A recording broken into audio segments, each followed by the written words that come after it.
Situationship जिसको हम living relationship भी कहते हैं कि थोड़े टाइम के लिए हम लोग साथ चल के देखते हैं और अगर हम लोगों में अंडरस्टैंडिंग होगी तो ठीक है, वरना हम सेपरेट हो जाएंगे। इसकी लिमिट्स क्या होती हैं? कोई लिमिट नहीं है, वो एज अ मैरिड कपल ही साथ रह रहे होते हैं। कुछ ना कुछ तो यूज करेगी। जी जी। कॉन्ट्रासेप्शन यूज नहीं करेगी तो प्रेग्नेंट हो जाएगी। प्रेग्नेंट होगी तो कोई अच्छा डॉक्टर मेरी तरह उनकी अबॉर्शन नहीं करेगा। डेली अपनी लिस्ट पे हम पेट खोल के उनकी अंतड़ियां जोड़ रहे होते थे, जो दाइयां यूट्रस के अंदर से जाके अंतड़ी पकड़ के लाके और काट रही हैं कि ये बच्चे के हिस्से हैं। जो शादीशुदा कपल्स हैं वो भी ये सोचते हैं कि हमें अभी बेबी नहीं चाहिए, तो अगर उनको पता चल भी जाता है तो वो मेडिकेशन लेते हैं तो मिसकैरेज हो जाता है। This is like crime. Yes, you are not allowed by दीन। हमारा दीन इसकी अकाउंटेबिलिटी करेगा। आज के दौर में भी मर्द अपनी बीवियों को इसलिए तलाक़ें दे रहे हैं कि she is not a virgin. ये कैसे प्रूव होगा कि वो लड़का वर्जिन?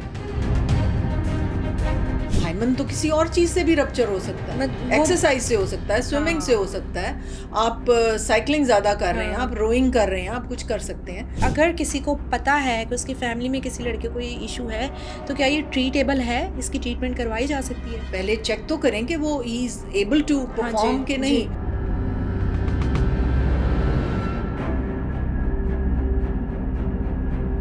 अस्सलाम वालेकुम, welcome to next gen podcast with Mutiba. जी हाँ नाजरीन, हमारी कोशिश होती है कि हमेशा हम आपके लिए ऐसा शो लेके आएँ जिसमें आपको बहुत कुछ सीखने को मिले। इसी तरह आज बहुत स्पेशल गेस्ट हमारे साथ मौजूद हैं जिनमें हम बहुत सारी चीज़ें जो हैं वो कवर करेंगे और इस तरह के टॉपिक को डिस्कस करेंगे जो हम शायद डिस्कस करते हुए डरते हैं आम रूटीन में, आम डॉक्टर्स के साथ। चाहे उसमें हार्मोन इम्बैलेंस की बात हो, मिसकैरेजेस की बात हो, शादी की बात हो, PCOS की बात हो, इनफर्टिलिटी की बात हो या दूसरे फीमेल इशूज़ की बात हो। तो मेरे साथ मौजूद हैं highly experienced educationist doctor Samina Haq, जो गायनाकोलॉजिस्ट भी हैं, सर्जन हैं, IVF एक्सपर्ट भी हैं। अस्सलाम वालेकुम। वालेकुम अस्सलाम। कैसी हैं डॉक्टर साहब? अल्लाह का शुक्र मुतीबा, आप ठीक हैं? मैं ठीक हूँ, thank you so much for your time. और बहुत सारे क्वेश्चंस हैं मेरे पास, मैं चाहती हूँ सारी चीज़ें जो है ना हम आज कवर अप कर लें। मुझे कोई काम नहीं है, बस ठीक हो गया। ठीक हो गया। सबसे पहले ये बताएं कि अभी मैं एक रिसर्च पढ़ी थी कि लास्ट 5 ईयर में जो डाइवोर्स रेट थी ना वो 53% थी। इन 5 ईयर्स वो बढ़कर 73% हो गई है। तो इसकी क्या रीज़न है? क्या इश्यूज़ हैं कपल्स में? शादी सही नहीं हो रही है या कम्युनिकेशन सही नहीं है? क्या इश्यूज़ हैं? बहुत ज़्यादा शॉकिंग है ये, और पाकिस्तान के फिगर्स आप मुझे बता रही हैं। जी जी जी।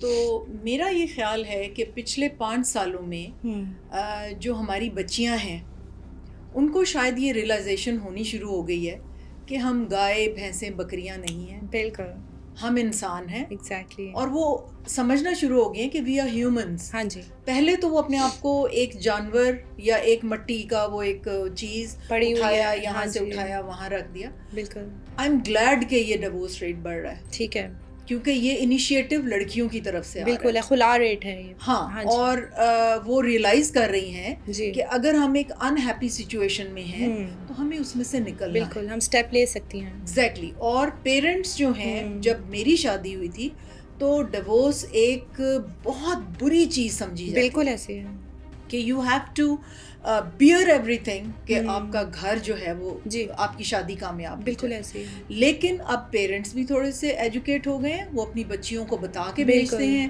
कि आप हमें बताएं जी। अव्वल तो वो बच्ची बताती कुछ नहीं थी, और अगर वो पूछना चाहते थे तो खामन का इतना ज्यादा रोब होता था कि अगर तुमने कुछ बताया तो वो दिन तुम्हारा डिवोर्स का दिन होगा, मैं तुम्हें तलाक देके घर ही भेज। और वो तलाक एक गाली थी जो औरत डर के अपनी सारी जिंदगी गुजारती थी, इसलिए कि हम दीन से दूर हैं। बिल्कुल। हमें अल्लाह सुब्हानु तआला ने ऑप्शन दी है कि इफ यू फील कि आप खुश नहीं हैं, ठीक है, खुशी। हाँ जी।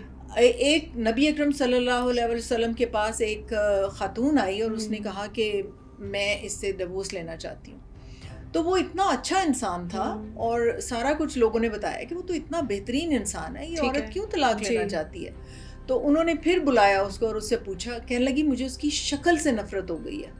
तो नबी अकरम सल्लल्लाहु अलैहि वसल्लम ने कहा कि आज ही इनकी तलाक कर। ठीक है। तो इसलिए अगर जैसे कि मैंने एक टीवी पे रील देखी, एक जापानीज बाप था जी, वो अपनी बेटी को रुखसत कर रहा था। उनकी तो बड़ी मॉडर्न सी शादी होती है। रोता जाए और अपने सन इन लॉ को कहता है कि देखो ये मेरी बड़ी प्यारी बेटी है, जिस दिन तुम्हें लगे कि तुम थोड़ा सा भी इससे कम मोहब्बत करने लगे हो, इसको दुख ना देना, इसको मेरे पास भेज देना, I will take her back, don't make her weep, don't make her sad, सिर्फ उसको मेरे पास भेज देना अगर तुम्हारी मोहब्बत में ज़रा सी भी कमी हो। तो ये पेरेंट्स जो हैं ये अब थोड़े से एजुकेट होने लग पड़े हैं। आप मुतीबा ये नोट करो कि जब चूल्हा फटता है गैस का तो सास क्यों नहीं मरती, बिल्कुल नंद क्यों नहीं मरती, बिल्कुल ऐसे ही है। वो बहू ही क्यों जलती बिल्कुल है, बिकॉज इट इज प्लान्ड होता है। वो वहाँ पे सब कुछ किया ऑर्गेनाइज किया जाता है, प्लान किया जाता है, प्लान किया जाता है। और उसके बाद वो हमारे पास हमारे बर्न यूनिट में ये जो पब्लिक सेक्टर है उसमें इतनी लड़कियां आती हैं, बर्न होके आती हैं, मैरिड बच्चियां जिनके इन लॉज ने उनको बर्न कर दिया होता है।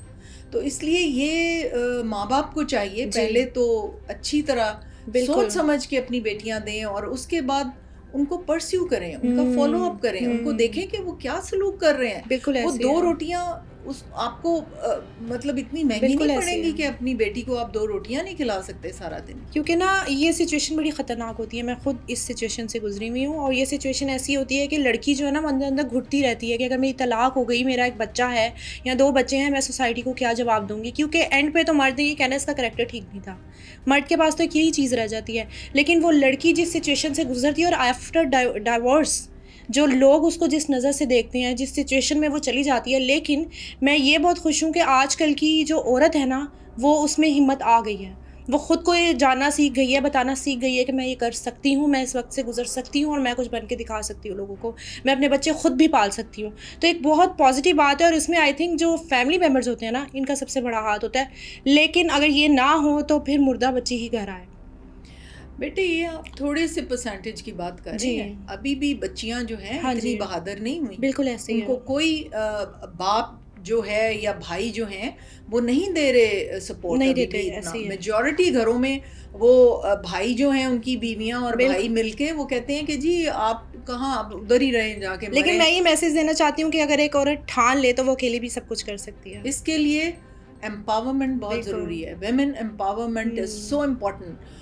आप बच्चियों को पढ़ाएं, आप बच्चियों को एम्पावर करके भेजें, उनके जो जायदाद का हिस्सा है उसी वक्त शादी के वक्त उनके हाथ में दे के उनके नाम पे बैंक में रख के और ये खबर ना दें खावन को कि इसके पास दौलत है या उसके नाम है, वरना वो तो कल कोई कत्ल करके तो इसीलिए ही कत्ल कर देगा। तो इसलिए एम्पावर करें अपनी बच्चियों को, इस पॉइंट ऑफ व्यू से देखें कि कैसे हमने इनको प्यार से मोहब्बत से पाला, ये हमारे जिगर का टुकड़ा है और वो जाके कैसे क्या अज़ियत से गुजरती हैं। बिल्कुल ऐसे ही। और इसके साथ साथ मेंटली टॉर्चर इतना ज़्यादा हो जाता है कि कुछ बच्चियां सोचती हैं हम खुदकुशी कर लें। तो जो सुसाइड रेट है लड़कियों की वो भी इसीलिए बढ़ती है क्योंकि उसको ससुराल में बहुत ज़्यादा टॉर्चर किया जाता है। तो ये फिर एंड पे मर्द जो है वो ये कहता है कि मैं अपनी बीवी के साथ खुश नहीं हूँ। वो सारा मलबा जो है औरत पे या औरत के घर वालों पे डाल दिया जाता है। तो मुझे बहुत खुशी हुई है कि आपने ये कहा है कि आई एम हैप्पी कि लड़कियों को अवेयरनेस आ गई है, वरना लोग इसको अच्छा नहीं समझते। मैं इस डिवोर्स रेट पे रंजीदा नहीं हूँ, मैं इस पे थोड़ा सा खुश भी नहीं हूँ जी। लेकिन मैं ये नहीं कह सकती कि I am happy, but I can realise के अवेकनिंग हो रही है, बच्चियों में समझ आ रही है कि हम इस सिचुएशन में नहीं रह सकते। और पता है डॉक्टर साहिबा, आफ्टर डिवोर्स थोड़ा सा टाइम होता है। ये ना सोचेंगे हम इस रिलेशन से आज़ाद हो जाएंगे तो हम पता नहीं क्या बन जाएंगे। 2, 4, 5 साल बहुत मुश्किल होंगे, लेकिन आफ्टर दैट चीज़ें आसान होना शुरू हो जाती हैं। तो वो किसी ने कहा था ना कि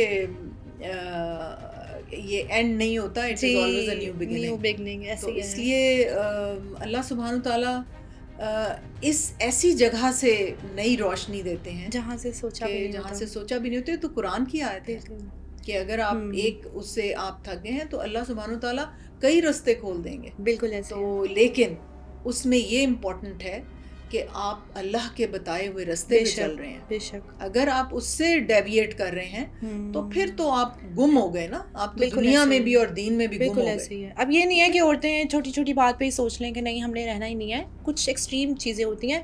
लेकिन मैं आपसे ये पूछना चाहूँगी कि दोनों तरफ सबसे सही चल रहा होता है, औरत अपनी जिम्मेदारी पूरी कर रही है, मर्द अपनी जिम्मेदारी पूरी कर रहा है, लेकिन वो कहते हैं हम खुश नहीं हैं, वो अलग अलग सो रहे हैं, मतलब उनकी लाइफ बिल्कुल सेपरेट चल रही है। जो शौहर है वो सुबह ऑफिस जा रहा है, रात को आ रहा है, खाना खा रहा है बस और सो जाते हैं। तो क्या प्रॉब्लम है, क्या गैप है जिसकी वजह से जो है कपल्स में इतनी ज़्यादा दूरी आ गई है? ये तो मल्टी फैक्टोरियल सारा कुछ है जी। देखो बेटे, बात ये है कि हमारे दीन में ये है कि जब लड़का कमाने लग पड़े और वो अपनी बीवी को एक सेपरेट जगह रहने की दे सके जी। तो तब शादी करे। बिल्कुल ऐसे है। और ये जो जॉइंट फैमिली सिस्टम हाँ है जी। इसमें भी अल्लाह सुब्हानो ताला की तरफ से, हमारे दीन की तरफ से, नबी अकरम सल्लल्लाहु अलैहि वसल्लम ने हमें बताया कि अगर एक जॉइंट फैमिली भी है तो उसमें हुजरे या अहाते अलग अलग दें जिनमें प्राइवेसी के साथ किचन हो, बाथरूम हो और उनके रहने की जगह हो। ठीक है, एक ही छत के नीचे रह लें वो, दैट इज गुड कि आप एक दूसरे की मदद को आ सकते हैं, सारा कुछ हो सकता है, लेकिन प्राइवेसी दें उसको, अपना एक अलग हिस्सा दें जिसके अंदर वो पका सके, खा सके, अपनी प्राइवेट काम जो है वो कर सके। ऐसा यूजुअली नहीं होता, बड़े बड़े घरों में भी ऐसा नहीं होता। एक ही किचन होता है, उसके अंदर वो हर चीज आपकी वॉच हो रही है। इसने तो ये खा लिया, इसने तो बाप के घर में शायद उन चीजों को लात मार के आई हो, तो वो कहते हैं कि शायद पहली बार रोटी भी पहली बार देखी है इसने शायद यहाँ। तो इसलिए ये कॉन्सेप्ट बदलना पड़ेगा। अब ये जो डिवोर्स रेट ज्यादा हो रही है, ये मुझे लग रहा है कि ये आहिस्ता आहिस्ता समझ आ रही है बच्चियों को और बच्चियों के माँ बाप को, बिल्कुल ऐसे कि हमने इनको लावारिस और लाचार छोड़ के नहीं आना। ठीक है। बाकी अगर बात करें प्रेगनेंसी की, तो आजकल पता नहीं डाइट इश्यूज़ हैं, क्या इश्यूज़ हैं, ख़वातीन को फ़र्स्ट ऑफ ऑल तो प्रेगनेंसी होती नहीं है, उसके लिए बहुत ज़्यादा ट्रीटमेंट्स करवानी पड़ती हैं, और अगर कहीं पे हो भी जाए प्रेगनेंसी तो वो बहुत ज़्यादा इश्यूज़ रहते हैं 9 मंथ थ्रू आउट।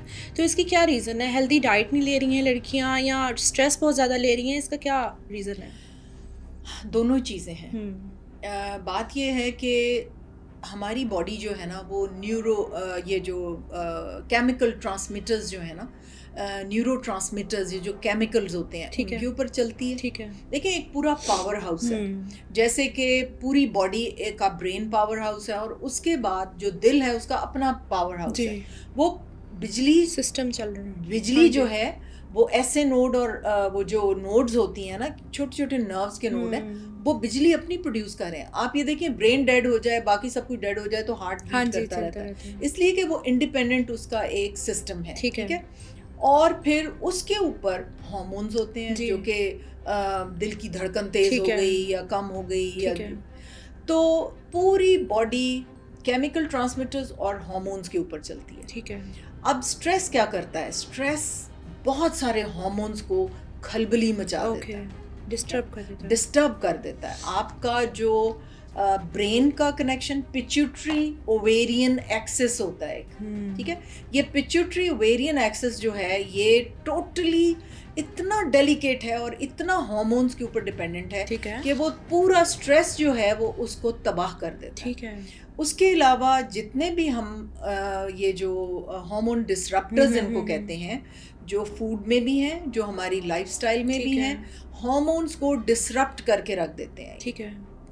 जिसमें के एनवायरनमेंट ले लें तो ये स्मॉग जो है, ये प्लास्टिक इंडस्ट्री के फ्यूम्स हैं, वो सारा का सारा अंदर जाके जो हम इनहेल कर रहे हैं हार्मोन्स बन जाते हैं। उसके अलावा परफ्यूम्स हैं, लिप ग्लॉसेस हैं, ठीक है, बॉडी वॉशेस हैं, फेस वॉशेस हैं, शैम्पूज हैं, फिर आपके ये जो हैं टूथपेस्ट है, च्युइंगम्स खाते हुए आप जो प्लास्टिक अंदर लेके जा रहे हैं वो माइक्रो प्लास्टिक्स अंदर जाके ईस्ट्रोजन्स बन जाते हैं। ठीक है। तो इसलिए यू नेम इट, एंड अब आप देखें ये प्लास्टिक है, हर चीज, ये पॉलिएस्टर है, we are sitting on things जो हमने हाथ लगाया, उसके बाद कुछ खाया तो वो सारे माइक्रो प्लास्टिक्स अंदर जिसका हम एहतियात ही नहीं करते। पॉलिएस्टर की रजाइयाँ हैं, पॉलिएस्टर के तकिए हैं, पॉलिएस्टर की हर चीज है हम जो पहन रहे हैं, अंडरगारमेंट्स पॉलिएस्टर के हैं। तो इसलिए मैं ये पूछना चाहती थी, पैड्स यूज होता है, वो सारा प्लास्टिक अंदर जाता है। फिर वो बचपन में जो उनको पैम्पर्स अब लगाना शुरू हो गई हैं माएँ, वो सारा प्लास्टिक है, it goes into their system, skin के अंदर से, और बच्ची का तो वैसे ही एक्सपोज होता है उसके अंदर से। तो ये हम एक्सपोज हो रहे हैं पता नहीं किस किस तरीके से।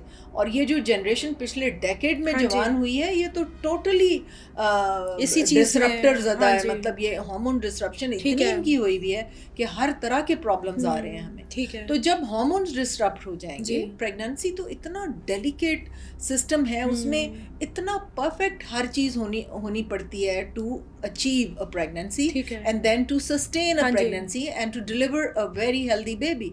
सो ऑल दीज हार्मोन डिसरप्टर्स ये कहीं ना कहीं उसकी डिसरप्शन कर देते हैं। अबॉर्शंस हो रहे हैं, प्रेगनेंसी हो ही नहीं रही, हो रही है तो अबॉर्शंस हो रहे हैं, अबॉर्शन नहीं हो रहे तो प्रीमेच्योर डिलीवरीज हो रही हैं, प्रीमेच्योर डिलीवरीज नहीं हो रही तो ऑब्स्टेट्रिक प्रॉब्लम्स हो रहे हैं और एबनॉर्मल बच्चे पैदा हो रहे हैं। ठीक है। बहुत सारे एबनॉर्मल बच्चे आजकल पैदा इसी रीजन की वजह से। देखो, एक डेलिकेट बच्चे का बनना, जो क्रिएशन है in the uterus, it is again all dependent on hormones and everything. तो वो जब आप डिसरप्ट ही कर देंगे, आप टॉक्सिन्स ले रहे हैं हर चीज में, अपने फूड में, जैसे प्रिजर्वेटिव्स हैं, केचप के बगैर तो मेरा ख्याल है कोई खानदान सारा दिन उनका चलता ही नहीं, उसके अंदर इतने हार्मोन डिसरप्टर्स हैं। सूप आजकल पी रहे हैं और डिफरेंट चीजें हैं और स्नैक्स हैं, मेयोनेज़ है, उसमें जितनी भी पैकेटेड चीज़ें हैं उनमें प्रिजर्वेटिव्स हैं। These are all hormone disruptors. फिर आप बाजार के मसाले जो डालते हैं वो टेस्ट एनहांसर्स हैं, इसीलिए तो उनका मज़ेदार खाना बनता है। सारे केमिकल्स हैं और वो केमिकल सारे हार्मोन डिसरप्टर्स। मतलब ये बचपन से हो रहा है, अभी से नहीं हो रहा। जब से हम ग्रो कर रहे हैं तब से हम इनटेक चीज़ों को ऐसे कर रहे हैं कि हम लोग नहीं सही कर रहे हैं। और सबसे ज़्यादा जो अफेक्ट हो रहा है वो हो रहे हैं बच्चा पैदा करने के जर्म्स। स्पर्मेटोजोआ मेल में अफेक्ट हो रहे हैं और एग्स फीमेल में अफेक्ट हो रहे हैं। लेकिन फीमेल ज़्यादा अफेक्टेड इसलिए हैं कि अल्लाह सुब्हान ताला अंडे तो डाल के भेजते हैं, अंडे तो नए नहीं बनने, वो तो जब पैदा होती है उतने ही रहने हैं। अच्छा, ये जो कहते हैं कि वो रिफ्रेश होते हैं, कोई साइकिल होता है, ऐसा कुछ भी नहीं है। नो, व्हेन शी इज, जब माँ 6 माह की बच्ची पेट में उसके होती है तो अंडे एडल्ट बन चुके होते हैं। ठीक है।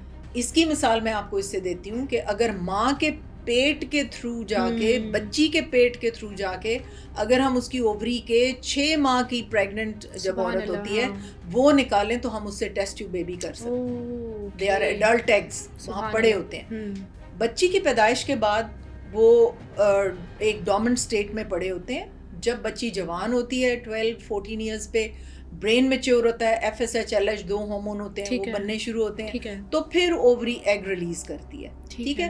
फिर वो हर महीने, जैसे अब तो 9-10 साल की बच्चियों को पीरियड्स होने शुरू हो गए, तो उसमें वो एग रिलीज होने शुरू हो गए हर महीने। By the time she reaches the age of marriage, तो अंडेदानियाँ काफ़ी हद तक खाली हो गई होती हैं। ठीक है। बाकी अंडे जो हैं वो ये सारे हार्मोन डिसरप्टर्स, ये सारी टॉक्सिक चीज़ें, ये जितने ऑक्सीडेटिव वॉलेटाइल ऑक्सीडेटिव रेडिकल्स जो हमारी पूरी एनवायरनमेंट में फैले हुए हैं, वो टॉक्सिन्स हैं उन अंडों के लिए। तो वो मर्द के लिए तो ये बड़ी प्रिविलेज्ड बात है कि उनके स्पर्म्स डेली नए बनते हैं। ओके। ठीक है। मगर एग्स जो हैं वो वही हैं जो बचपन में पैदाइश के वक्त अल्लाह ने डाल के भेजे। So you have to, we can't be very careful. देखो अब ये हर चीज़ प्लास्टिक है, लेकिन ये भी है कि हमारे मुल्क में आई थिंक ज़्यादा है, इसलिए ज़्यादा है कि बाहर के मुल्कों ने अब कुछ उसका करना शुरू कर दिया है। प्लास्टिक के बैग्स ख़त्म कर दिए हैं, कागज़ के बैग्स हैं, फिर वो डिस्पोजल बहुत अच्छा होता है। हमारे तो गटर का पानी मिक्स है, पीने के पानी में मिक्स हो रहा है, तो हम क्या करेंगे? हमारे स्मॉग इतनी है, हमारी इम्प्योरिटीज़ इतनी है, वहाँ जाओ आप तो साफ़ सुथरी हवा तो कम से कम अंदर जा रही है। बिल्कुल ऐसे ही है, बिल्कुल ऐसे ही है। ठीक है, इसके बाद हम बात करते हैं, अगर आपने जैसे बताया कि ये सारा कुछ ही हार्मोन्स पे डिपेंड करता है, कहते हैं जेनेटिकली भी होता है। कुछ चीज़ें जैसे आपने बताया एबनॉर्मेलिटीज़ आ रही हैं बच्चों में, चीज़ें आ रही हैं, तो वो ज़्यादातर जेनेटिकली नहीं होता है, मिक्सचर होता है ना। ठीक है। अगर आपकी बच्चे हैं, अगर आप एक डाउन सिंड्रोम का बच्चा है तो ज़्यादा चांसेस हैं कि उसकी माँ को, और अगर उसकी बहन प्रेग्नेंट हो रही है तो यस, जेनेटिक्स भी इसमें रोल प्ले करती है, लेकिन अब एनवायरमेंटल फैक्टर्स हावी हो गए हैं। ठीक है। अच्छा मिस, अगर बात करें IVF की, प्रेगनेंसी की आपने बात किया, तो IVF कहाँ तक काम करता है? जैसे आपके, मैंने पहले भी 1-2 इंटरव्यूज़ देखे, आपने बताया कि आप चूज़ कर सकते हैं कि लड़का होगा या लड़की होगा, लड़की होगी, तो ये कहाँ तक सही है? हो सकता है ऐसा? बिल्कुल हो सकता है। अच्छा, इसका तरीका बड़ा आसान होता है, आपको बहुत मुश्किल लगेगा लेकिन क्योंकि हम करते हैं डॉक्टर। हाँ जी। अब होता ये है कि जब हम IVF क्या होता है, पहले मैं आपको ये बताना चाहती हूँ कि हम जो मदर होती है उसके वैसे तो हर महीने 1 या 2 अंडे निकलने होते हैं, तो हम उसको इंजेक्शंस लगा के ज़्यादा ओवरीज में से फॉलिकल ग्रो करवा लेते हैं। ठीक है। फिर हम उनको एक ट्रिगर देते हैं 36 घंटे पहले। ट्रिगर देने के बाद फिर हम उनके एग्स को एस्पिरेट करते हैं नीडल के ज़रिए। ठीक है। और फिर एस्पिरेशन से पहले हमने पूरा एक माहौल तैयार किया होता है जो माँ के पेट का माहौल होता है। ठीक है। ठीक है, वो हम 48 आवर्स पहले लैब को तैयार कर लेते हैं। फिर हमने वो एग्स लेके हमने उस माहौल में रख देने और उसमें उसके खावंद के स्पर्म्स जो हमने पहले से वॉश करके सिलेक्ट करके रखे हुए वो हम ईच एग में हम इंजेक्ट कर देते हैं। Then we put them into the incubator. Incubator में वो 3 से 5 दिन रहते हैं और एवरी डे हम उनको देखते हैं कि वो बीज बने हैं कि ठीक है। वो अंडे जो हैं जब बीज में चेंज होते हैं फिर वो डिवाइड करते हैं, 2 से 4, 4 से 8, 8 से 16 वो उसमें डिवाइड हो रहे होते हैं। अब डिवाइड करते करते उनके अंदर एक वैक्यूम डेवलप होता है, एक मलबरी सा बना ना, तो सेंटर में वैक्यूम डेवलप हो गया। अब उसकी एक साइड पे सेल्स अलग हो गए जिन्होंने बच्चा बनाना, ठीक है, और एक साइड पे सेल अलग हो गए जिन्होंने प्लेसेंटा या आंवल बनानी है। अब एम्ब्रियोलॉजिस्ट आइडेंटिफाई कर लेता है कि ये इनर सेल मैस है जिससे बेबी बनना है, उसको तो वो नहीं छेड़ता। वो जो प्लेसेंटा बनना है ना, उधर से वो लेज़र, हमारे बीम होती है लेज़र बीम, वो हम बीम डाल के एक को स्लाइस कर लेते हैं, एक सेल अलग कर लेते हैं। ठीक है, उस सेल की बायोप्सी बना के हम अलग रख लेते हैं। अगर हमने मौरूसी डिजीजेस भी उसमें देखनी हो फिर तो हम वो बायोप्सी बाहर के मुल्क भेजते हैं, वो हमें 2-3 हफ्ते में रिजल्ट दे देते हैं। उसमें वो सेक्स भी बता देते हैं, अच्छा, मौरूसी बीमारियां भी बता देते हैं, सब कुछ बता देते हैं, लेकिन वो एक्सपेंसिव है बहुत। हम अगर कोई कह रहा है कि जी मौरूसी बीमारियां आप रहने दें, मुझे सिर्फ बेटा चाहिए क्योंकि बेटा चाहिए होता है, यही बात है, बेटी तो चाहिए नहीं होती, तो वो जो बेटे का होता है वो हम अपनी लैब में करते हैं। वो जब हम स्लाइस कर लेते हैं उस सेल को, फिर उसमें हम 2-3 टेस्ट करके देख लेते हैं, वो हम आइडेंटिफाई कर लेते हैं कि बेटे कौन से हैं और बेटियां कौन सी हैं। क्या बात है। जो डिजायर्ड सेक्स होता है वो वाले एम्ब्रियोज हम प्लेस कर। लेकिन ये इतना ज़्यादा एक्सपेंसिव क्यों है? मतलब हर कोई इस चीज़ को अफोर्ड नहीं कर सकता। आप बिल्कुल ठीक कह रही हैं। जो इंजेक्शंस होते हैं ना, जो हम लगाते हैं वो फॉलिकल को ग्रो करने के लिए, वो बहुत एक्सपेंसिव है, हर चीज़ बहुत एक्सपेंसिव। ठीक है। अब आप देखें यहाँ पे 100 का लफ्ज़ नहीं है, 1000 का भी नहीं है, लाख और करोड़ का लफ्ज़ है इसके अंदर। IVF के अंदर कितने तक होता है? मैं तुम्हें बताती हूँ। जो बेस्ट टीके हैं जो हम लगाते हैं ना, वो 900 इंटरनेशनल यूनिट्स का एक पेन आता है। ठीक है। वो 90,000 का आता है एक पेन। ठीक है, उसमें 900 IU होते हैं।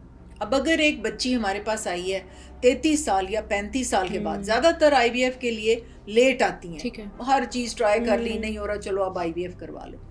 तो 35 साल के बाद जब आएंगी तो ओवरीज काफी रेजिस्टेंट हो चुकी होती हैं, वो अंडों को पकड़ के बैठ जाती हैं कि हमने अब नहीं निकालने, हमारे पास थोड़े रह गए। ठीक है, तो हमें जो यंग बच्ची है, जैसे कि 22 साल, खामद के स्पर्म 1 मिलियन है, बहुत कम है, तो 22 साल बच्ची को तो हम 75 यूनिट डेली के लगाएंगे ना, या 50 यूनिट, हमारे से उसके अंडे संभाले नहीं जाएंगे, इतने होंगे, इतने ज़्यादा होंगे। 35 इयर्स पे हम 450 यूनिट लगाते हैं डेली, बल्कि 600 तक भी कभी जाते हैं, और हमें हार्डली मिलते हैं 10-15 एग्स, या मैक्सिमम इतने मिलेंगे। ठीक है। अब अगर हम उस बच्ची को 50 यूनिट भी लगाएंगे ना, 22 साल या 25 साल, तो उसमें से हमें यील्ड मिलेगी 30, 35, 40 तक भी चले जाते हैं एग्स। ठीक है।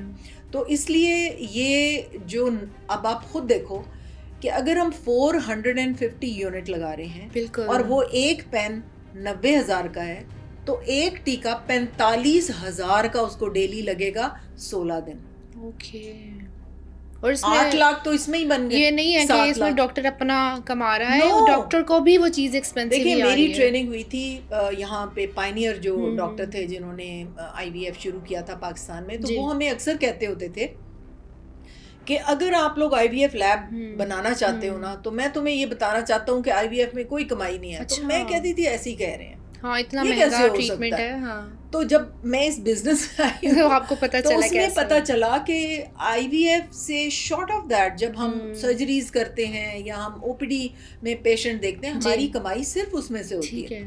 आईवीएफ में कोई कमाई नहीं है, इतना खर्चा है। फिर आप ये देखो कि जिस नीडल से हमने एग्स को एस्पिरेट करना है वो स्पेशलाइज नीडल होती है, 25,000 की एक नीडल आती है। ठीक है। ठीक है, कभी कभी वो काम नहीं करती तो हमें एक और डालनी पड़ती है। उसके बाद जो नीडल, बारीक नीडल जो आंख से नजर नहीं आती, जो सिर्फ माइक्रोस्कोप से नजर आती है, उस नीडल में हम स्पर्म भरते हैं और फिर एग के अंदर छोड़ के आते हैं।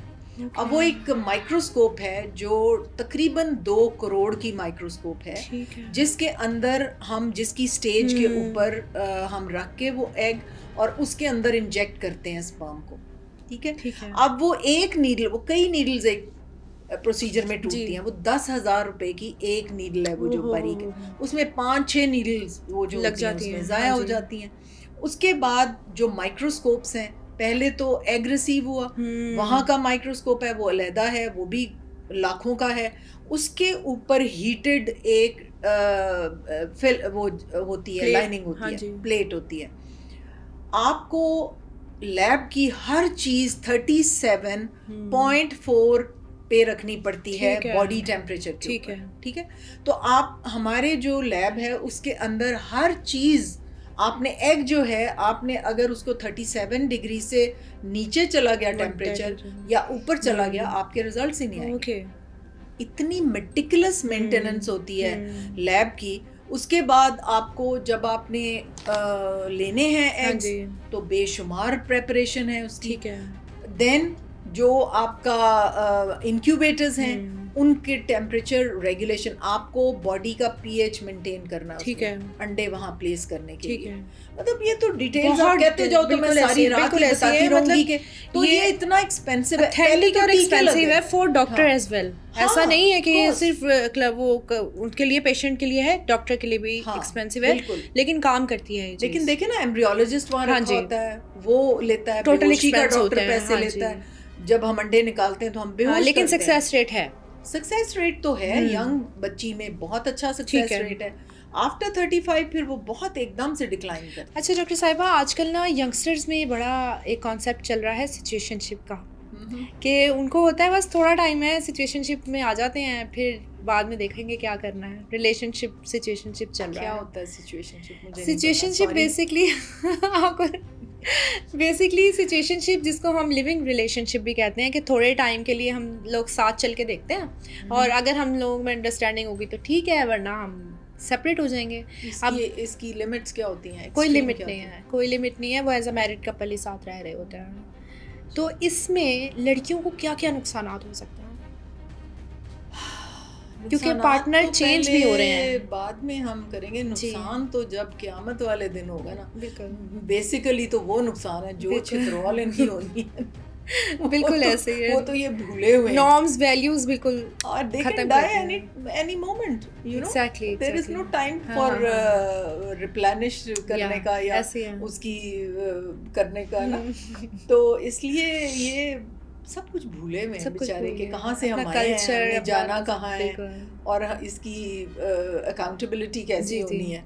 तो बिल्कुल ऐसे है, इनको याद कराने की जरूरत है। वो शायद वेस्ट से बहुत इम्प्रेस हो गए हैं बच्चे, उनको लगता है यही है। बात ये है कि नुकसानात तो बहुत हैं। देखो ना, वो कुछ ना कुछ तो यूज़ करेगी। जी कॉन्ट्रासेप्शन। बिल्कुल।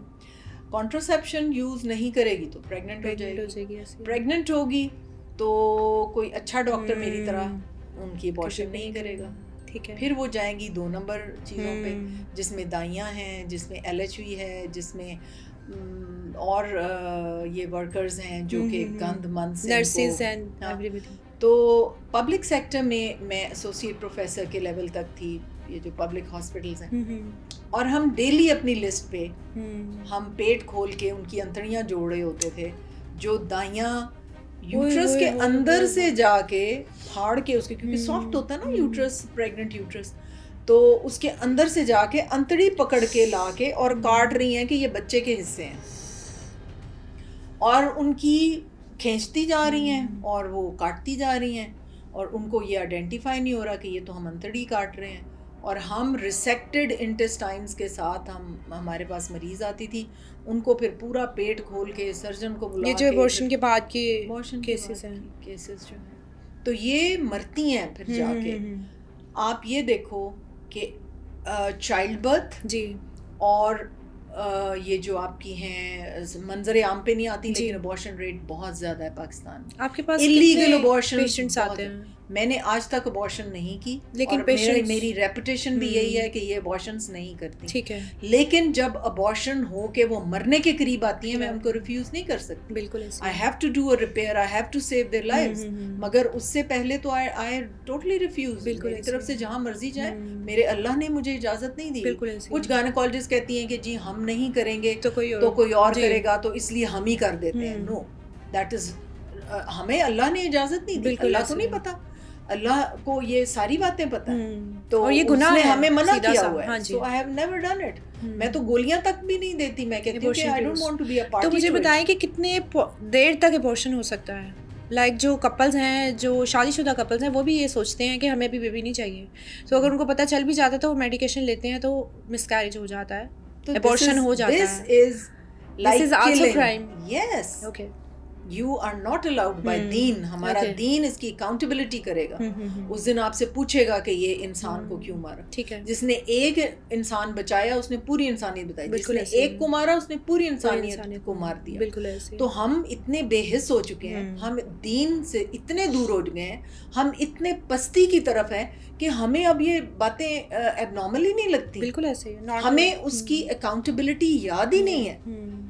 आप अगर एक इलीगल अबॉर्शन करेंगे, अगर आपने मियाँ बीवी भी हैं और कंसीव कर लिया और हमें बच्चा नहीं चाहिए और जाके उसको अबॉर्ट करा रहे हैं, उसकी सज़ा 50,000 साल तक 70 गुना गर्म आग में वो दोनों मियाँ बीवी जलाए जाएंगे, और ये होगा, हम देखेंगे वहाँ पे। बिल्कुल। और ये मिसालें देके मैंने बहुत से कपल्स को अबॉर्शन कराने से रोका, और यकीन करें कि वो, I don't know why they are all males, वो जो बच जाते हैं और वो इतने प्यारे बच्चे होते हैं, इतने प्यारे कि वो कहते हैं जी हमारी जान है इनमें।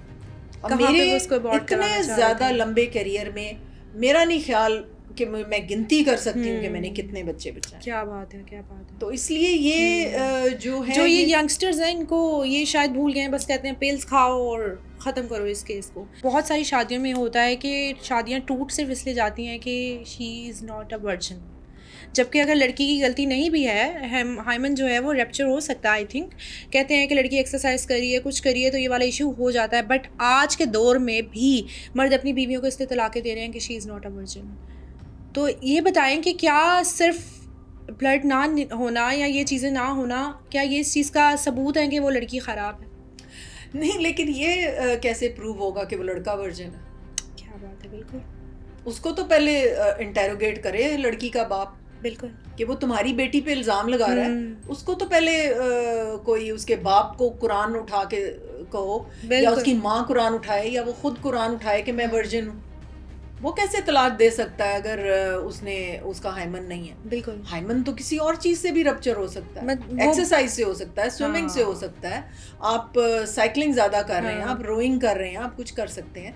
लेकिन जैसे आपने कहा, पस्ती का शिकार जो है हमारी कौम, हमारी बच्चियाँ, हमारे लड़के, वो जब खुद इस चीज में मुलव्वस होते हैं, तो फिर हर चीज को शक से देखते हैं कि मैंने किया तो इसने भी किया, तो ये भी होगा। ठीक है, तो बात ये है कि अगर तुम इन्वॉल्व हो तो वो भी हो सकती है। तो इसमें इतना क्या शोर मचाने की जरूरत है? बट वहाँ पे इज्जत पे बात आ जाती है ना कि क्यों, कैसे हो सकती है? हमें तो प्योर लड़की चाहिए। इस चीज को प्योर के साथ भी जोड़ा जाता है। कहाँ से ढूंढेंगे? बिल्कुल, प्योर लड़का कहाँ से ढूंढेंगे? वो भी तो चाहिए। बिल्कुल ऐसे ही है।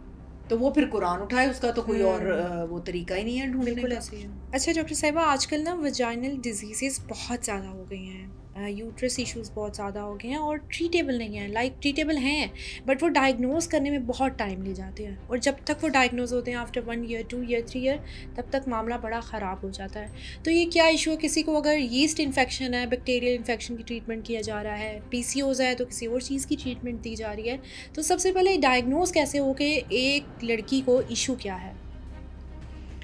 बेटे बिल्कुल आप सही कह रही हैं कि हर प्रोफेशन में ही ऐसे लोग होते हैं जो बहुत पैशनेटली अपने प्रोफेशन को नहीं देखते। बिल्कुल। अब अगर कोई बच्ची आई है और वो बता रही है कि मुझे इन्फेक्शन है, तो मेरा ख्याल है एक अगर वो मैरिड है तो एक स्पेकुलम एग्जामिनेशन बहुत ज़रूरी है, जो कि ज़्यादातर लोग ओमिट कर जाते हैं, अच्छा दवाई लिखने बैठ जाते हैं। जी। जब तक आप एग्जामिन नहीं करेंगे अच्छी लाइट में स्पेकुलम डाल के कि what type of infection is there and what is actually happening. अब जैसे मैं अभी सारा दिन मैंने जब ओपीडी किया है तो एक पेशेंट आई और मुझे कह रही है कि मैडम मुझे 4 साल से मुझे इतना ज़्यादा इन्फेक्शन है, मैं इतनी उसने फाइलें पकड़ी हुई और मुझे कहती है कि मैडम ये मुझे इन्फेक्शन नहीं ठीक हो रही। अब आप मुझे बताएं, मैं आपका बड़ा नाम सुन के आई हूँ, तो मुझे बताइए कि मुझे क्या प्रॉब्लम है। मुझे डायग्नोसिस तो उसी बस समझ में आ गया था, लेकिन मैंने कहा कि मैं एग्जामिन करूँ। मैं स्कैन्स खुद करती हूँ, मैं अल्ट्रासाउंड ट्रांसवेजाइनल स्कैन्स मैं खुद करती हूँ क्योंकि मैंने ट्रेनिंग ली हुई है प्रॉपरली। तो मैंने उनको लिटाया और जब मैंने स्पेकुलम डाला तो मेरा शक दुरुस्त था। उसके यूट्रस में इतना बड़ा पॉलिप था, वो एक छिछड़ा सा होता है जो उसकी कैविटी में होता है, उसकी एपिथेलियम बहुत ज़्यादा बड़ी होके अपने ऊपर रोल करती रहती है कई साल, और वो फिर इस तरह का, वो जैसे गोश्त पे से आपने कभी छिछड़े उतारे हुए उस तरह का होता है, सॉफ्टिश। और उसकी क्रेविसेस में जरासीम होते हैं। आप एंटीबायोटिक खाते हैं, थोड़ा सा फ्लूइड अंदर जाता है तो वो चुप करके बैठ जाते हैं, ठीक है। थोड़ी देर इन्फेक्शन रिलीव होता है और फिर जब इन्फेक्शन उसका एंटीबायोटिक का असर खत्म होता है वो फिर बाहर निकल आते हैं और इन्फेक्शन मतलब वो टेम्परेरी ट्रीट कर रही वो तो टेम्परेरी था ना। अब वो बेसिकली वो पॉलिप जो है वो निकालेंगे ना, वो फिर सिक्रीशन उसमें से थूक जैसा स्प्यूटम जैसा सिक्रीशन निकलता है। सिक्रीशन में शुगर होती है, प्रोटीन्स होती हैं, वो जनाब खाना पीना मिल रहा होता है बैक्टीरिया को, यीस्ट को, सारी चीजों को। तो वो जब तक आप कॉज नहीं निकालेंगे, जब तक आप डायग्नोज नहीं करेंगे, यही मैं आपसे पूछ रही हूँ, diagnosis, correct diagnosis, correct treatment, and then you are उसकी कॉज को पहले देखें, फिर आप देखें कि एक्चुअली यीस्ट की इन्फेक्शन है या बैक्टीरियल इन्फेक्शन है या एनारोब्स की, वो अलग एक इन्फेक्शन होती है। ये जो यीस्ट इन्फेक्शन है क्यों होता है? ये बहुत कॉमन हो गया है लड़कियों में, यीस्ट एंड बैक्टीरियल इन्फेक्शन। बेटे यीस्ट बैक्टीरियल इन्फेक्शन, एक तो हम नाखून बहुत बड़े बड़े रख रहे हैं जी, उनमें जर्म्स होते हैं। मैं बच्चियों को एडवाइस करती हूँ कि साबुन से अच्छी तरह हाथ धो के फिर टॉयलेट जाएं, ठीक है, और तहारत करते वक्त साफ हाथों को यूज करें, ठीक है। पब्लिक टॉयलेट्स जो हैं उनको यूज ना करें, अपने साथ एक बॉटल रखें, उसके साथ सीट्स जो हैं उनके ऊपर अपने पास एक रोल रखें, टिश्यू रोल, या आप उसको धो लें मुस्लिम शावर से और उसको ड्राई कर लें, तो तब एहतियात तो करनी पड़ेगी। तो ये इन्फेक्शंस जो हैं ये मतलब आप मतलब ये लगते हैं पब्लिक टॉयलेट चले गए हैं या सफाई का ध्यान ना रखने, सफाई का ध्यान नहीं रखा। फिर डायबिटीज अगर है आपको तो वो मीठा पानी निकलता है ना सारी सिक्रीशंस में से, तो यीस्ट जो है ये बहुत ज़्यादा कॉमन है। डायबिटिक जो थोड़ी सी प्री डायबिटिक होती हैं या उनके अंदर बहुत ज़्यादा इन्फेक्शन ये हो सकती है। ठीक है। क़ुव्वत मुदाफ़ियत जो है ना वो बच्चियों की बहुत कम है। ठीक है। रातों को जागना, दिन को सोना, that causes loss of immune system. हमारी जो क़ुव्वत मुदाफ़ियत है वो कम हो जाती है। बिल्कुल। आपके जो सोने के आवर्स हैं वो इशा से तहज्जुद तक के हैं, उसमें इम्यून सिस्टम रिपेयर होता है, ठीक है। उसमें मेलाटोनिन सिक्रीट होता है जो एक बहुत इंपॉर्टेंट हार्मोन है। उसकी अब गोलियां बाजार से मिलनी शुरू हो गई, लेकिन अपना मेलाटोनिन सिक्रीट करें ना, इशा से लेके तहज्जुद तक सोएं। अच्छा, जब तक उस टाइम में सोएंगे तब ही होगा।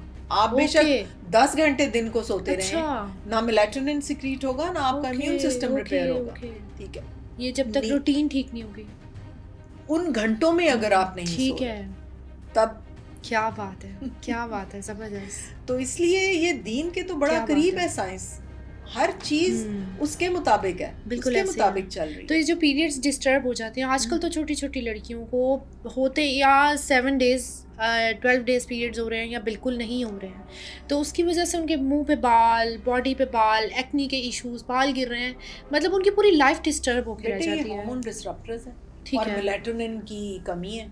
मेलाटोनिन हार्मोन आपकी ओवरीज को कंट्रोल करता है, ब्रेन को कंट्रोल करता है, वो तो हर चीज को कंट्रोल करता है। ठीक है। मेलाटोनिन इज वेरी, आपकी स्लीप को कंट्रोल करता है, आपके मूड्स को कंट्रोल करता है, आपकी मेंटल आपकी इमोशनल, आपकी सारी हेल्थ को कंट्रोल। ठीक है, और ये मेन बेसिकली ना सोने की वजह से या लेट सोने की वजह से हो रहा है। और एक बात मैं आपको ऐड कर दूं कि जो फर्टिलिटी है ना जी, वो स्ट्रेस की वजह से हैम्पर होती है, इनफर्टाइल हो जाती हैं बच्चियां। तो अगर आप पॉजिटिव हार्मोन्स, अगर उसका हस्बैंड उसको एक मोहब्बत का जब भी देगा ना, क्या बात है, तो डोपामीन, ऑक्सीटोसिन, ये सारे मोहब्बत के हार्मोन्स हैं, ये निकलते हैं, ये आपकी बॉडी को बिल्कुल नॉर्मलाइज करते हैं। अगर एक हग है तो थोड़ा बेनिफिट, अगर 2 हग्स हैं, क्या मोहब्बत के हग, औरत को डायमंड्स और चीजें नहीं चाहिए उसको। एक आप बाहर से फूल तोड़ लें, बेशक जो मर्जी फूल तोड़ लें, और आके उसको मोहब्बत से गले लगा लें और उसको बताएं कान में कि तुम मेरे लिए सबसे इम्पोर्टेंट हो, and I am your protector, मैं तुम्हारे लिए मौजूद हूँ इधर। तो वो इतना कॉन्फिडेंट हो जाएगी, क्योंकि यकीन करो मुतीबा कि 90 to 95% बच्चियां जब ब्याह के जाती हैं वो ये ठान के जाती हैं कि हम बेहतरीन बहू बनेंगे। बिल्कुल। फिर आहिस्ता आहिस्ता क्या होता है, जब वो इतना बेहतरीन करती है और हस्बैंड का कॉन्फिडेंस उसके साथ, उनकी दोनों की रैपो डेवलप होनी शुरू हो जाती है, तो वो जो जॉइंट फैमिली सिस्टम में वो जो लोग हैं वो उनके लिए तो ये अनएक्सेप्टेबल होता है। फिर वो आहिस्ता आहिस्ता उसको तंग करना शुरू करते हैं। जब वो हस्बैंड से कंप्लेन करती है तो वो हस्बैंड थोड़ा सा वो होना शुरू हो जाता है कि तुम्हें तो रोज ही कोई ना कोई तकलीफ है, ठीक है। फिर वो क्या करती है कि वो जो ऑनेस्ट होती है ना बहुत, वो आहिस्ता आहिस्ता फिर वो चालाकियां सीख जाती है कि किस तरह मैंने चीजें छुपानी है, किस तरह मैंने ये करना है। फिर वो उसके ऊपर लेबल लग जाता है कि ये शुरू में तो ये बड़ी थी, ये तो मिसनी थी, ये तो असल में तो ये है जो अब इस वक्त है। वो दूसरी तरफ चीजें निकल जाती हैं, तो रिलेशनशिप खत्म हो जाता है। वो फिर दूसरी तरफ सोचती है, सास ने कहा, उसने कहा। ये जो हस्बैंड है ना, इसका बहुत बड़ा रोल है। क्या बात है, he should be a protector. वो मैंने एक और पॉडकास्ट में बताया था कि भाइयों ने और बाप ने संभाल संभाल के रख के अब तुम्हें दी है, उसको संभालो। You should be take a role of a protector. बिल्कुल उसको संभालो, जैसे बाप और भाई ने केयर से रखा।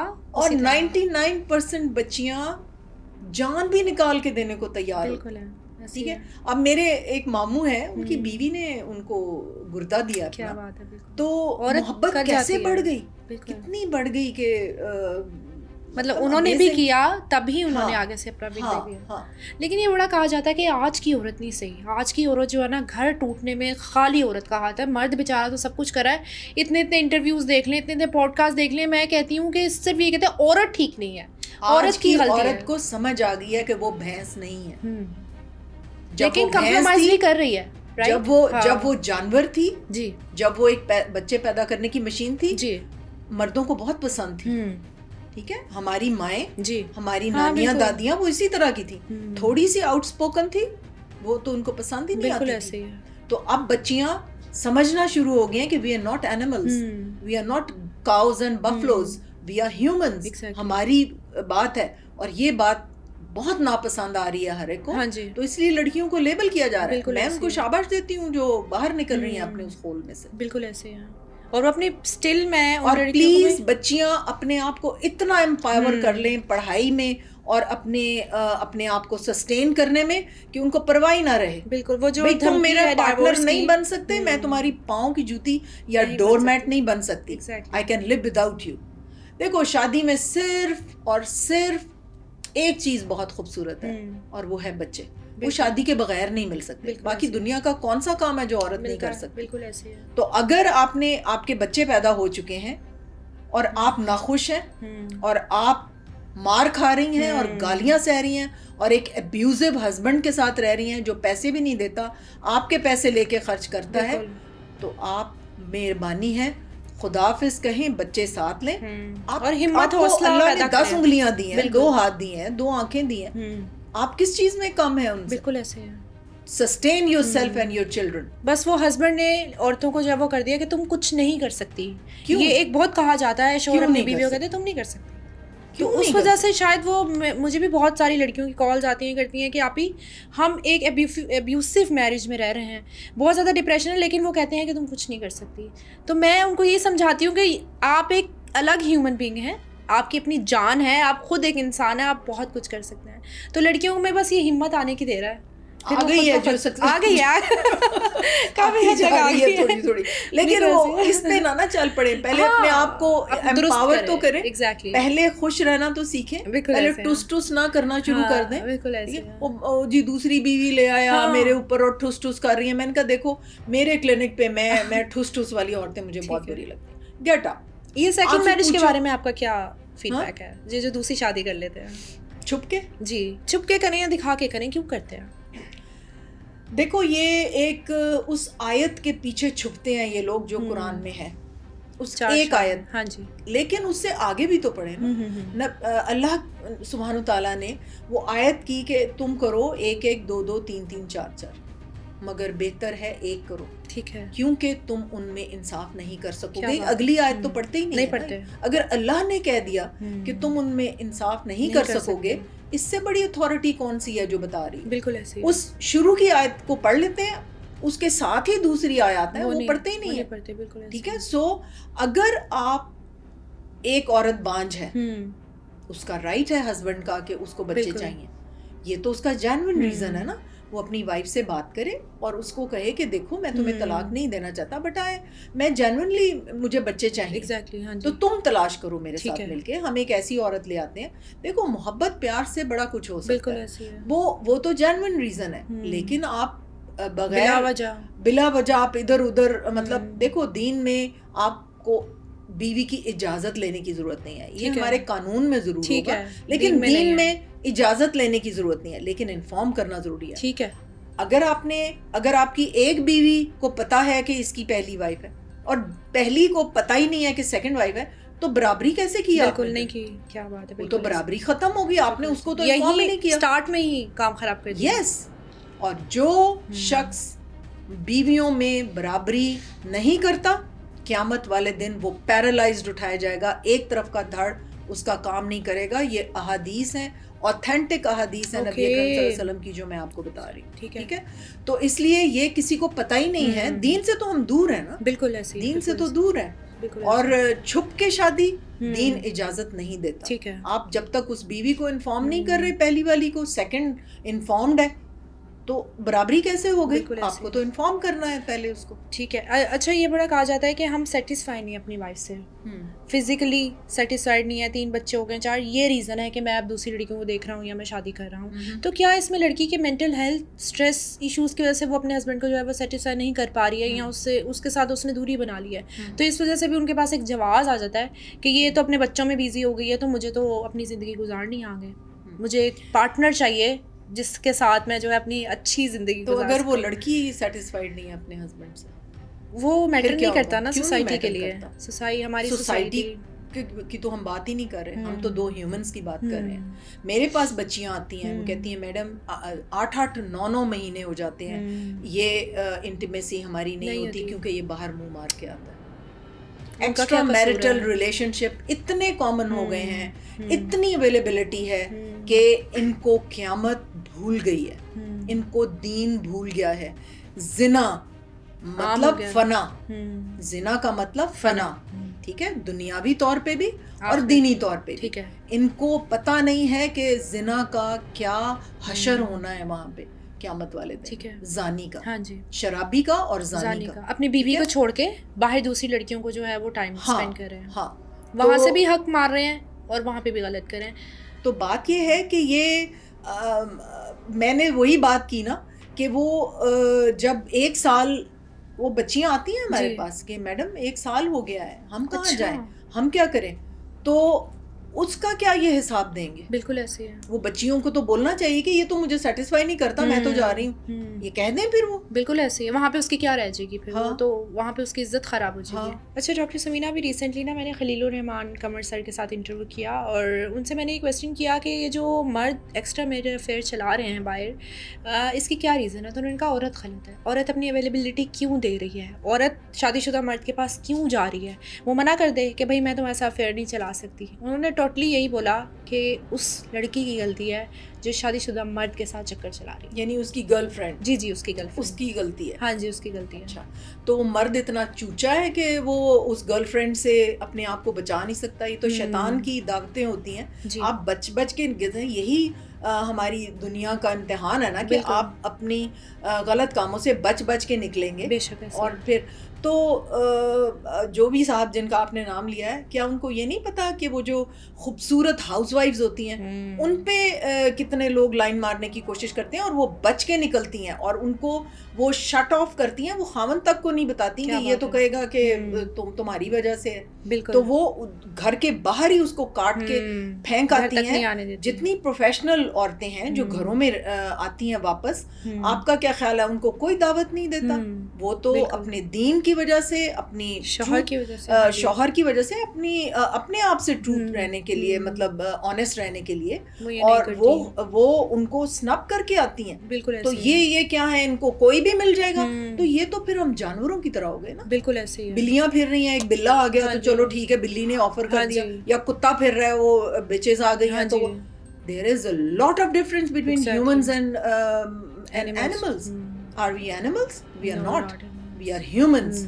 और ह्यूमंस को अल्लाह सुब्हानु ताला ने एक किताब भेजी है, वो पूरी किताब जो है वो सिविक प्रिंसिपल्स के ऊपर है कि आपने कैसे बिहेव करना है दुनिया में और कैसे वापस आना है दुनिया से। बिल्कुल ऐसे है। तो वी हैव फॉरगॉटन एवरीथिंग। और आप बिल्कुल ठीक कह रही हैं कि अगर मर्द को अवेलेबिलिटी है तो औरत को उससे ज्यादा अवेलेबिलिटी। बिल्कुल ऐसे है। बिल्कुल। लेडी डॉक्टर्स जो हैं या नर्सेज जो हैं या पुलिस विमेन जो हैं या जो भी हैं, वो अपनी इज्जत को बचा के लपेट के वापस आती है ना। बिल्कुल। तो अवेलेबिलिटी मिल जाए तो फिर खत्म हो जाता है सारा। अवेल करने हर चीज़। बिल्कुल ऐसे ही है। और अगर हम इसी की बात करें तो अगर एक मेल के या फीमेल के एक से ज़्यादा पार्टनर्स हों तो उनको क्या क्या बीमारियां हो सकती हैं, जो कि आजकल बड़ा नॉर्मल है? देखो बेटे, ये जो एक्स्ट्रा मैरिटल रिलेशनशिप होते हैं ना, मेरा ये ख्याल है कि ये बहुत पाकीज़ा औरतें नहीं होती। जी, देखिए ना, अच्छे घरों की पाकीज़ा औरतें नहीं होती। बिल्कुल ऐसे। ये मल्टीपल रिलेशंस होते हैं, तो उसके अंदर इन्फेक्शंस एक से दूसरे को ये वेनेरियल डिजीजेस, ये वो जो रिलेटेड टू सेक्स जितनी भी डिजीजेस हैं, वो तो बड़ी खतरनाक। क्योंकि मैं एक रिपोर्ट पढ़ी थी कि HIV की रेट बहुत ज़्यादा हाई हो गया है। हाँ, तो HIV तो उसी से ट्रांसमिट होता है। तो HIV अगर फैल रहा है तो बेरारवी कितनी हो गई है, आपको अंदाज़ा हो जाना चाहिए। बिल्कुल ऐसे ही है। अच्छा डॉक्टर समीना, एक क्वेश्चन ना शुरू से सुनते आ रहे हैं, आज मैं आपसे करना चाहती हूँ। बीइंग अ डॉक्टर आपको तो पता होगा, इतने सारे बच्चे हो जाते हैं लेकिन वो कपल्स फिर भी कहते हैं हमें सच्चा प्यार नहीं हुआ। तो वो सच्चा प्यार ढूंढने निकल जाते हैं। इसकी क्या रीज़न है? इतने बच्चे भी हो गए, इतना टाइम साथ स्पेंड कर लिया, लेकिन still they don't love each other. क्या रीज़न है? बेटे, लव की डेफिनेशन क्या है? जी, love is a shared umbrella. ठीक है, शेयर्ड अम्ब्रेला है ना। अगर आप बाहर काम से दोस्तों की तरफ चले गए हैं और फिर आपको होटलिंग करके और रात को वापस आए हैं, आप शेयर ही नहीं कर रहे अपनी वाइफ के साथ उसकी रिस्पॉन्सिबिलिटीज, उसके दुख, उसके इमोशंस, उसका सब कुछ। बिल्कुल। तो लव तो गायब हो गया ना। बिल्कुल ऐसे। लव तो एक शेयर्ड सी चीज़ है। तो शेयर्ड जब तक नहीं होगा, आप टाइम पे घर वापस आए, आप बीवी की वो दिल आज़ारी करने की बजाय उसको कहें कि हाँ, you been looking after children, you been looking after my parents, तुम घर देख रही हो, तुम सब कुछ कर रही हो, तो मैं तुम्हारे साथ हूँ, लाओ मैं तुम्हारी हेल्प कर देता हूँ, या बच्चे को पकड़ ले या उसको पढ़ा दे, लव तो खुद ही बन जाएगा। बिल्कुल ऐसे। और तो एक्सेप्टेंस नहीं है ना, मोटी हो गई है या भद्दी हो गई है या मुंह पे दाने निकल आए या खूबसूरत तैयार नहीं हुई भी, एक्सेप्ट नहीं करते। वो कहते हैं हम ऑफिस आए, ऐश्वर्या राय बन के सामने खड़ी हो। तो एक ये बड़ी डिमांड है। तो आमिर खान कहाँ से आएगा? Yes yes yes, very right. वो भी तो तोंद निकली हुई और बुरे हाल हुए होते हैं। कोई है जो अपनी फिजिक को मैनेज करता है। वो तो टेकन फॉर ग्रांटेड लेते हैं ना कि हम वो मैं अपनी अम्मी जान की थोड़ी सी एक स्टोरी हमारे एक रिलेटिव है, उनके माशाल्लाह बड़े हैंडसम और लायक बच्चे थे, लेकिन एक बेटा जो था वो ज़रा सांवला था, काफ़ी सांवला था। तो वो मेरी अम्मी के पास आया, तो पंजाबी अम्मी बड़े शौक से बोलती थी, तो वो कहने लगा मामी जी मेरे वास्ते कुड़ी लभो। अच्छा जी। तो उन्होंने कहा कि किहो जी कुड़ी तेनू चाहिए। तो उसने कहा जी तराशी हुई होए ते पता नहीं की होवे ते। तो अम्मी बड़े आराम से उसको कहती हैं पर पुत मैं मुंडा केड़ा विखावांगी। अपने आप को भी तो देखो ना यार कि आप क्या बिल्कुल ऐसे ही खुद को भूल जाते हैं। वो बात ये है कि वो तो टेकन फॉर ग्रांटेड अपने आप को लेते हैं ना कि आई एम सुपर और बाकी जो है ये वो ना उनके लिए आई थिंक यही काफी होता है हम मर्द हैं, दैट्स इट। और आगे कोई बात नहीं, हम कैसे दिखते हैं कैसे हैं वो तो कोई। तो मर्द की जो डेफिनेशन है वो पता क्या है जी? मर्द की डेफिनेशन अल्लाह सुब्हानहू तआला ने कुरान में ये कहा है कि उसको एक दर्जा ज़्यादा है औरत से। जी। वो दर्जा क्या है? जी। वो दर्जा है जैसे एक ऑर्गेनाइजेशन है ना तो उसका एक हेड है, लेकिन जब कोई भी ऑर्गेनाइजेशन में काम ख़राब होता है तो वर्कर को नहीं पकड़ा जाता जी। उसके हेड को पकड़ते हैं ना कि इसमें क्यों ऐसे हुआ। तो अल्लाह सुब्हानहू तआला ने तो हेड को पकड़ना है। क़यामत वाले दिन जो भी गलत होगा वो हेड को पकड़ा जाएगा, ठीक है। अब हेड को क्या पकड़ा जाएगा कि तुमने इस ऑर्गेनाइजेशन जो एक घर है एक यूनिट है इसमें तुमने इंसाफ किया, तुमने सही तरह प्रोवाइड किया, तुमने अपने हिस्से के इमोशंस बांटे, तुमने अपने हिस्से की मोहब्बत बांटी, तुमने क्या बातें सुनी बैठ के कि उसको क्या शिकायत है। तो ये अकाउंटेबिलिटी होनी है, ये दर्जा ज़्यादा है। इससे खौफ खाएं। वो एक दर्जा ज़्यादा को कहते हैं कि जी हम तो सुपीरियर जिन्स बन गई, ऐसा नहीं है। कुरान में बारहा कहा गया है कि कोई किसी से सुपीरियर नहीं है जब तक के तकवा में वो सुपीरियर ना हो, ठीक है। नो औरत is inferior to man, no man is inferior to anyone, ठीक है। ये बराबरी का दर्जा है, ठीक है। एक दर्जा ज्यादा उसको प्रोवाइडर के हिसाब से देखे ना, एक जगह है एक ऑर्गेनाइजेशन है जो बंदा प्रोवाइड कर रहा है सबको, उसका एक इज्जत और होती है। लेकिन अगर वो अपनी रिस्पॉन्सिबिलिटीज पूरी नहीं कर रहा तो फिर तो कोई दर्जा उसका ज्यादा नहीं है। बिल्कुल ऐसे। तो अगर वो रिस्पॉन्सिबिलिटीज, ये जो आयत की तफसीर है ये है कि you will be accountable on the day of judgement, कि आपको ये दर्जा दिया गया था, आप प्रोवाइडर थे, आपने क्या किया, आपने कैसे किया, किसको स्नब किया, किसको डोरमैट बनाया। तो बहुत बड़ी अकाउंटेबिलिटी की जगह है अगर सोचा जाए तो। इसलिए ये डरना चाहिए इस बात से।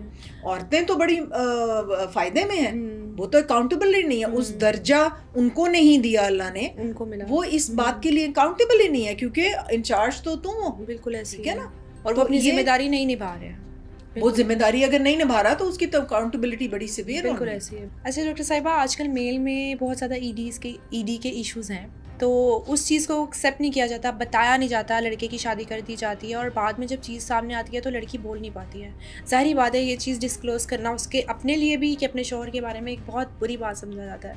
तो इस बारे में आप क्या कहेंगे कि अगर किसी को पता है कि उसकी फैमिली में किसी लड़के को ये इशू है तो क्या ये ट्रीटेबल है, इसकी ट्रीटमेंट करवाई जा सकती है?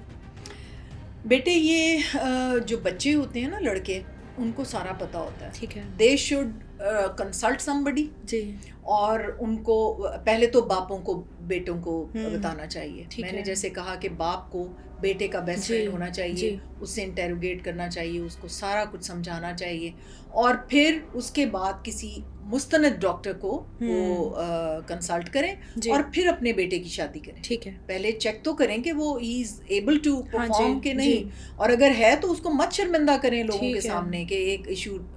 अपने बेटे को पहले पूरी तरह से ट्रीट करें और उसके पहले तो इंटेरोगेट करें ना शादी से पहले, इजी ओके, इजी नॉर्मल। तो उसके बाद ये है कि जब शादी हो जाती है ना, यकीन करें, कल बेटे मेरे पास एक पेशेंट आई, 15 साल शादी को हो चुके थे और एक दफा मैरिज कंज्यूम नहीं हुई, कंज्यूमेशन ऑफ मैरिज। वो दोनों साथ रह रहे थे, साइलेंट रह रहे थे, और मैंने कहा बेटे आप कैसे बर्दाश्त कर रही हो, मतलब you haven't told your father, you haven't told your mother. कहती मैं शर्म से नहीं बताती किसी को, मैं क्या बताऊं, ठीक है। अभी भी हैं ऐसे। हाँ, फिर मेरे पास 2-3 तो बड़े अच्छे केसेस थे। वो आया, वो कहने लगा कि मैडम मुझे ये प्रॉब्लम है, लेकिन मैंने इसको पहले दिन कह दिया था कि if you want to get, लेकिन मैंने उसको ये कहा, मैंने कहा बेटे आपको तो शादी से पहले पता था। कहता जी मुझे हकीम ने कहा कि शादी कर लो ठीक हो जाएगा। ओके, वो इस कंफ्यूजन में। तो ऐसे हकीमों से बचें, बिल्कुल ऐसे डॉक्टरों से बचें जो शादी उसका इलाज बता रहे हैं। No, there is an organic reason for it और साइकोलॉजिकल रीजन फॉर इट। मतलब ट्रीटेबल है, ट्रीट करें, ऑफ कोर्स ट्रीटेबल है। आजकल तो इतनी एक्सीलेंट ड्रग्स आ गई हैं इसके लिए। मैंने अभी कल परसों ही एक वर्कशॉप, एक मीटिंग अटेंड की है जिसके अंदर एक्सपर्ट्स इकट्ठे हुए थे, मेल्स और सारे, और मैं भी एज गायनेकोलॉजिस्ट मैं वहाँ मौजूद थी। तो वहाँ पे बहुत एक्सीलेंट मेडिसिन आ गई हैं। अब हकीम के पास जाने की ज़रूरत नहीं है, वो पता नहीं क्या जड़ी बूटियाँ कूट के देखें। जो एलोपैथी की मेडिसिन हैं वो पहले 40-50 साल जानवरों पे इस्तेमाल होती हैं, फिर वॉलंटियर ह्यूमंस के ऊपर होती हैं जिनको पैसे दिए जाते हैं कि आप वॉलंटियर करें। फिर वॉलंटियर के ऊपर भी अगर कोई उसका साइड इफेक्ट नहीं होता फिर FDA अप्रूव करती है और मार्केट में लाती है। ठीक है, मतलब जो भी है मेडिकेशन की तरफ जाना चाहिए, होम्योपैथिक नहीं वो मुझे नहीं पता, मैं उनको क्रिटिसाइज नहीं करती। हाँ जी, लेकिन वाकई जब तक वो जड़ी बूटियां टेस्ट नहीं होंगी ये क्या है, क्योंकि इस किस्म की दवाइयां और वो जो क्या उनको कहते हैं, हर्ब्स होती हैं और नहीं उसको और एक नाम होता है, बहरहाल वो खाने के बाद हमारे किडनी के वार्ड में किडनी फेलियर के साथ पेशेंट्स आते हैं। ठीक है, किडनी फेलियर, लिवर फेलियर, तो वो बहुत खतरनाक चीजें हैं, तो इसलिए वो नहीं याद करनी चाहिए इन चीज़ों से।